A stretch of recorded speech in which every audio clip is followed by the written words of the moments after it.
बिस्मिल्लाहिर्रहमानिर्रहीम।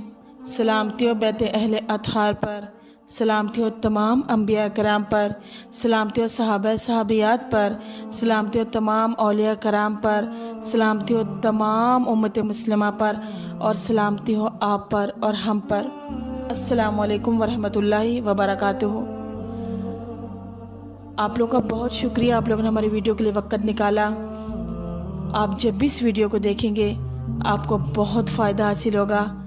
आप इंशाल्लाह दुआएं देंगे। आपको इतने मुजर्रिब और हदीसों से साबित शुदा हम लोग वज़ाइफ बताएंगे जिनका हदीस में हवाला दिया हुआ होगा। आज हम बात करेंगे जन्नत की चादर ओढ़ने का नबवी नुस्खा।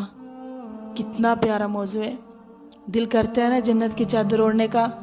आज हम देखते हैं हम किस तरह ओढ़ सकते हैं। चले मेरे साथ। आप लोगों से गुजारिश है, हमारे चैनल को सब्सक्राइब कीजिए, लाइक एंड शेयर कीजिए, दुआ में याद रखिए।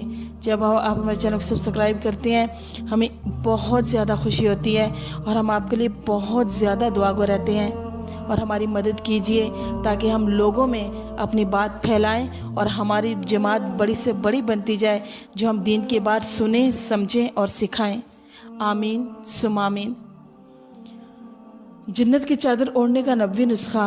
हज़रत अबू हुरैरा रज़ियल्लाहु तआला अन्हु का बयान है कि मोहम्मद अकरम सल्लल्लाहु अलैहि वसल्लम ने फरमाया, जिसने किसी ऐसी औरत की ताज़ियत की जिसका बच्चा मर गया हो तो इसको जन्नत में दाखिल किया जाएगा और अल्लाह रब्बुल इज़्ज़त इसको जन्नत की चादर ओढ़ाएगा। सुभान अल्लाह।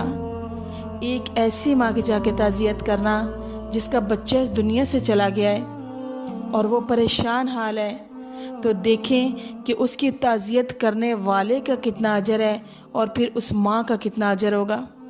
अल्लाह रब्बुल इज़्ज़त हमें ऐसी छोटी छोटी बातों से जन्नत कमाने की तौफीक अता फरमाए। हम लोग सारी ज़िंदगी लगा देते हैं दुनिया में एक घर बनाने के लिए, लेकिन अल्लाह तो हमें बहुत आराम से चलते फिरते घर दे रहा है जन्नत में, लेकिन हम उसकी तरफ तवज्जो ही नहीं करते। अल्लाह रब्बुल इज़्ज़त हमें अमल की तौफीक अता फरमाए। प्लीज़ हमारे चैनल को सब्सक्राइब कीजिए, लाइक एंड शेयर कीजिए, दुआ में याद रखिए। हम आपके लिए बहुत से दुआ गो हैं। व आखिर दवाना अनिल हम्दुलिल्लाहि रब्बिल आलमीन। जज़ाकल्लाह।